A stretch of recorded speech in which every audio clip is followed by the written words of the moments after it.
Hi everyone and welcome back to my Canada Immigration Explorer YouTube channel. In this video, I would like to talk about caregivers to be given permanent resident status on arrival under new pilot programs. Canada has announced new, enhanced caregiver pilot programs as the expiry date for Canada's existing home child care provider pilot and the home support worker pilot approaches.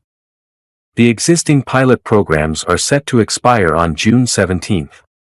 In their place, the new pilot programs will grant home care workers with permanent resident status when they arrive in Canada, rather than requiring a certain amount of work experience in the country. They will also be permitted to work for organizations that provide temporary or part-time care for people who are semi-independent or recovering from an injury or illness. To be eligible, caregivers must attain a minimum of level 4 based on the Canadian language benchmarks, hold the equivalent of a Canadian high school diploma, have recent and relevant work experience, receive an offer for a full-time home care job.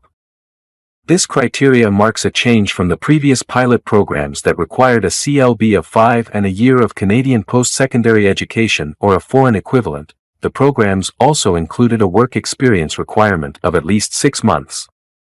IRCC has yet to make it clear what the work experience requirement will be under the new pilot programs and says more details will be announced closer to the full launch, in an IRCC news release. Immigration Minister Marc Miller said, "Caregivers play a critical role in supporting Canadian families, and our programs need to reflect their invaluable contributions.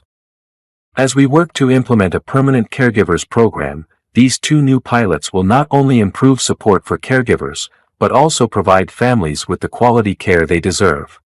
In the end, I would like to request you please like the video and subscribe Canada Immigration Explorer YouTube channel and also share this video to your friends and family members for Canada immigration updates. Thank you, see you in the next video, take care.